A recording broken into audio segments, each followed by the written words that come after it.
不过我也跟大家讲过，念动物系，老实讲，谈恋爱呢也不是很吃香，对不对？上次有告诉大家，我这个第一次约会呢，就约去动物园，木栅动物园，在那边跟女朋友啊，当时的这个现在太太当时的女朋友解释两栖爬虫，结果下场就不是很好。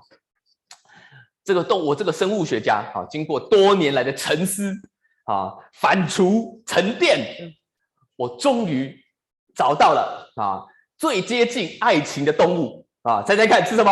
最接近爱情的动物，好不好你可以写在聊天室里面不过我很快就公布答案，因为没有时间了最接近爱情的动物 ，OK， 好，让我跟大家分享一下。我认为如果你要把动物跟爱情做一个结合，最接近爱情的动物是什么呢？各位未婚男女今天有福了让我告诉你们，如果你要把这两件事情结合在一起的话，就是天鹅船，就是天鹅船天鹅船。这个你有没有坐过天鹅船？有没有坐过天鹅船这个我告诉你天鹅船这种东西呢，你只要去看，就我们这个碧潭新店，如果你这个在台北附近去新店碧潭就有天鹅船了天鹅船这种东西呢，就是两种类型的人会去做如果你假日的时候去看看，这个第一种就是爸妈带小孩的你就看到那个爸妈一直踩然后那个小孩在那边尖叫，然后玩水，然后就被拉上来，太危险了，然后挨骂你大概这个下水5分钟之后呢，这个踏板的水深就会变小，然后那个船速就会变慢你这个整只天鹅呢，上面虽然是有说有笑但是你怎么知道哪只天鹅船呢是刚刚下水，哪只是已经结束的准备上来，可能换你去踩的，很简单就是你看到那个爸爸妈妈这个小孩全家都在踩的，那个就是刚刚下水的那个只剩下爸爸在踩的那个是下水10分钟以后的那个你看到那个爸爸脸都绿了跟狗一样然后踩到快抽筋的那个就是准备要回来的因为最后都是只有爸爸在踩为什么因为我是爸爸我知道一样天鹅怎么样，两样情，还有一种天鹅就是不一样，这种天鹅不一样，它就在那边飘那个天鹅船在那边飘，它这踩几下就不踩了你就看那个天鹅船那个轨迹就晃来晃去，你在它后面你也不晓得这个船到底往右还是往左直到这只天鹅飘到你旁边的时候，你就看到两个人怎么样抱在一起，深情款款你就明白了他们已经抓到了天鹅船的真谛了是不是？这个你如果你是要去划船，各位朋友如果你家里有小孩，反正你如果是要去划船看风景的那个奉劝各位，你就弄个电动的就好了有个引擎的，什么年代了是不是？我们那个水车那边踩，那个爸爸都会崩溃的就不好玩了。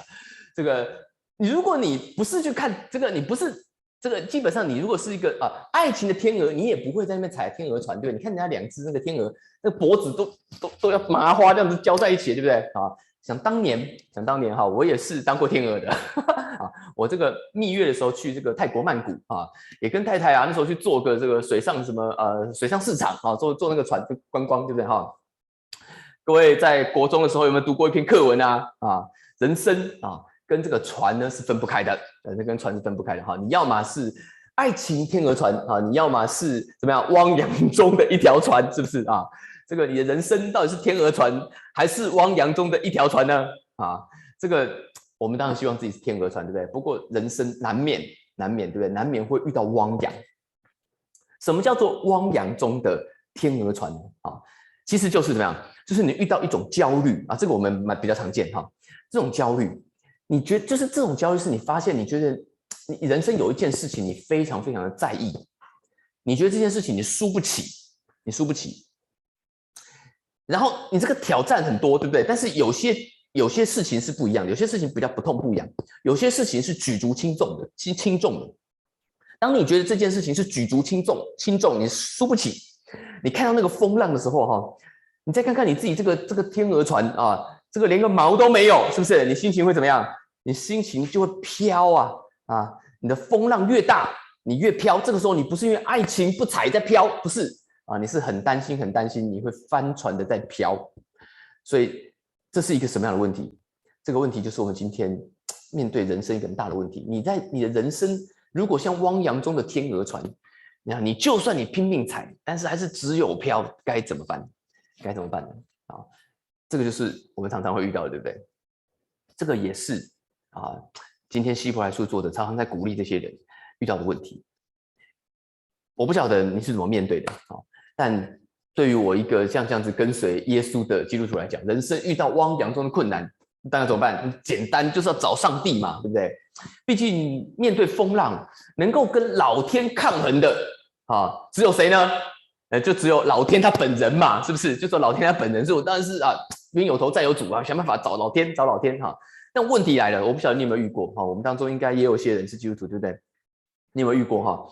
就是信上帝，就是你要找上帝这种事情，信上帝某个程度跟你信朋友是有一点点像的，它存在一种什么状况？它存在一种递减效应，一种递减效应。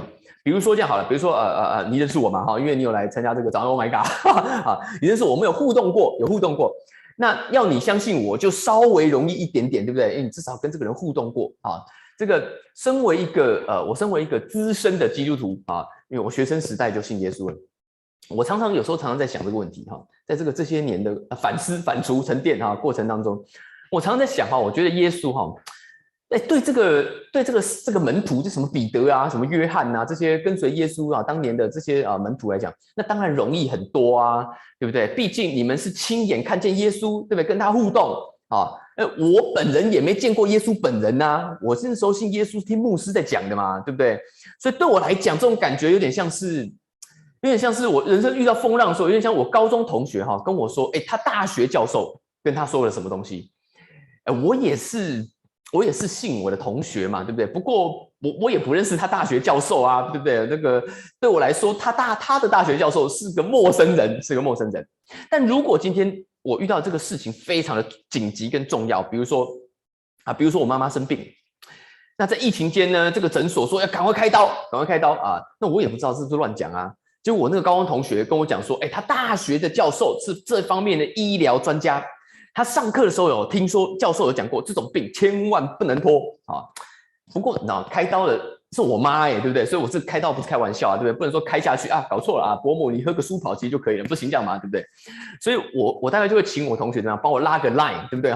这是要个电话，可不可以让我跟你的老师这个打个电话沟通一下啊？这个请教，那你就比较放心的通上电话会比较放心一点，对不对？但问题来了，当我找老天的时候，当我找上帝的时候，他看不到啊。对不对？你这12个师兄跟着耶稣，你们看过本尊，我没有看过啊。你要怎么样相信一个看不见的上帝，一个看不见的陌生人？如果你还不是基督徒，你甚至觉得上帝也很陌生。不过听我朋友讲，好像不错啊。这个你要怎么样可以相信这样子的一个人，然后把你人生很重要，你在天鹅船上你觉得不能失去，在风浪中不能失去那个东西交给他呢？包括你的生命，包括你的前途，包括你的感情。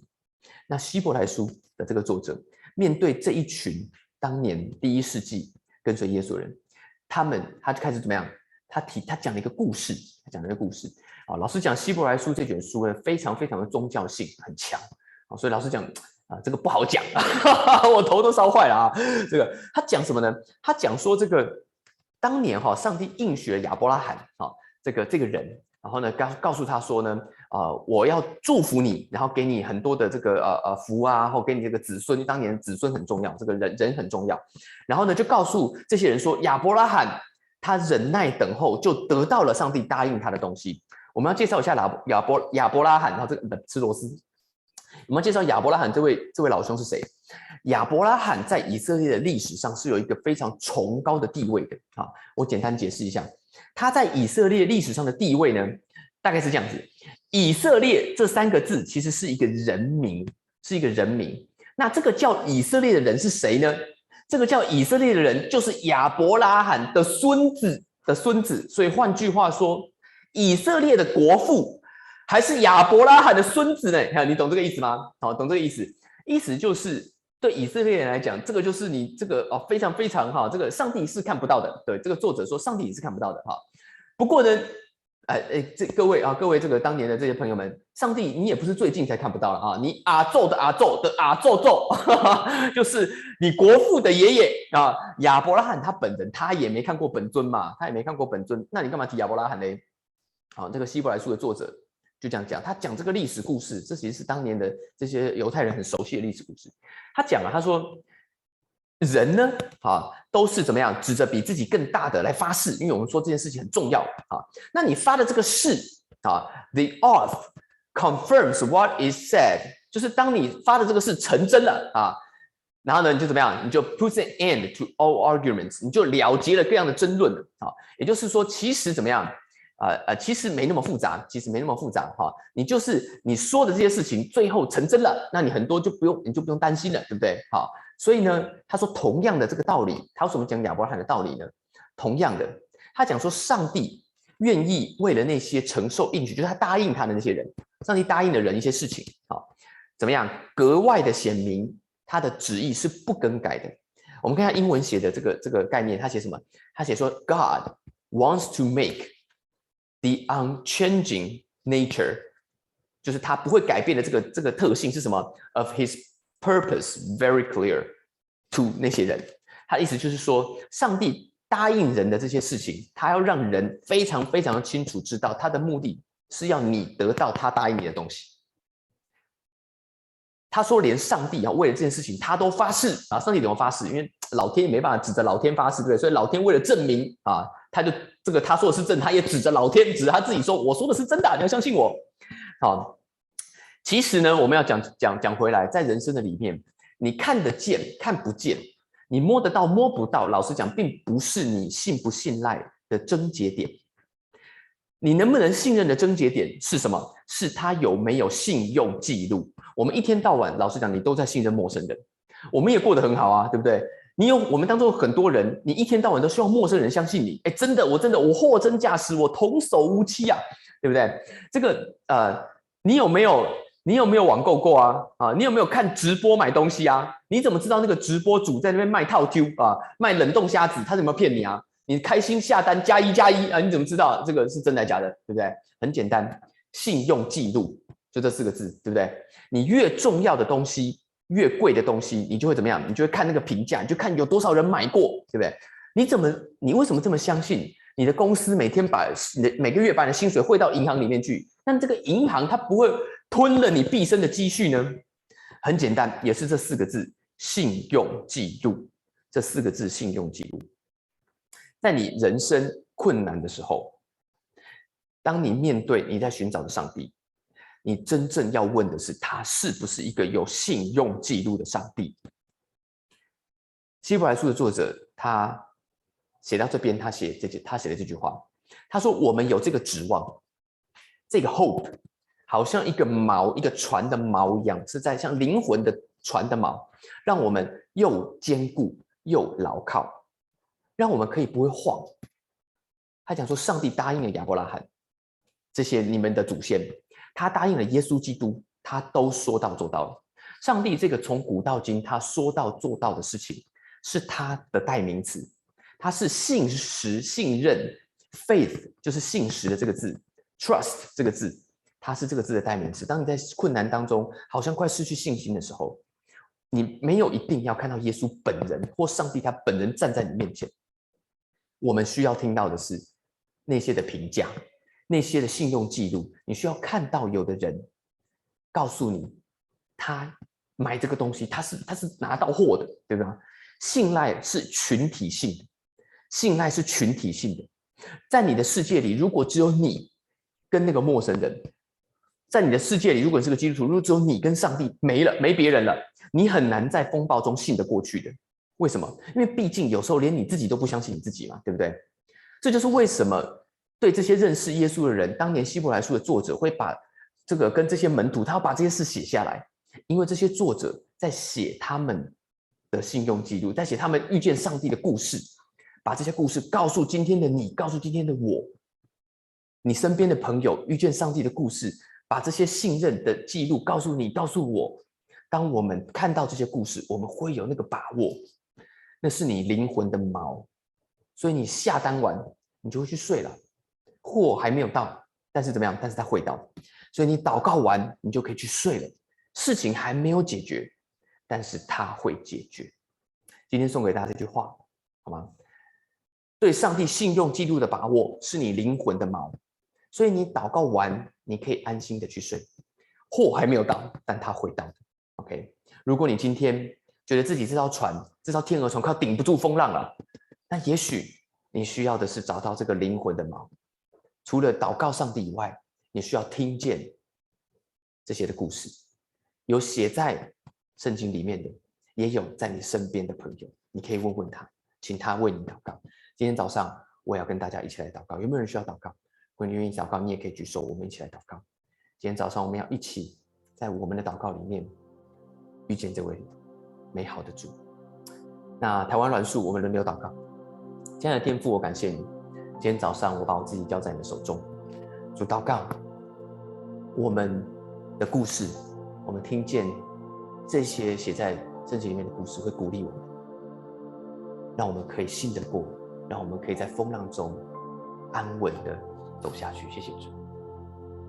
是简单的阿爸父，孩子，谢谢你，谢谢你，就是一直陪伴着孩子，就好像孩子在船上的时候，有主在船上，孩子就不怕风浪。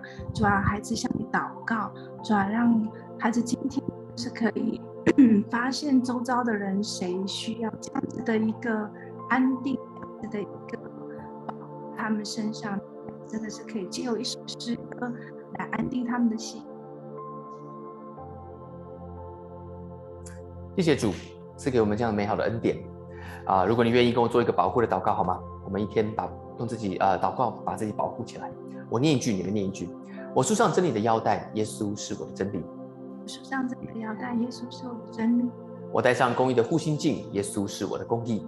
我戴上公义的护心镜，耶稣是我的公义。我穿上平安的福音鞋，耶稣是我的福音。我穿上平安的福音鞋，耶稣是我的福音。我拿起信心的盾牌，耶稣是信实的那一位。我拿起信心的盾牌，耶稣是信实的那一位。我戴上救恩的头盔，耶稣是我的救主。戴上救恩的头盔，耶稣是我的救主。我举起圣灵的宝剑，耶稣是上帝的话。我举起圣灵的宝剑，耶稣是上帝的话。我借着祷告穿上全副军装。我借着祷告穿上全副军装。耶稣是内住在我里面的代祷者。耶稣是内住在我里面的代祷者。我在主耶稣基督里站立的稳。我在主耶稣基督里站立得稳。奉耶稣的名祷告，阿们。奉耶稣的名祷告，阿们。谢谢大家参加今天的早安 ，Oh my God！ 愿上帝祝福我们都能够听见这些故事，得到灵魂的锚，让我们在风浪中安然度过。我们明天再见，拜拜。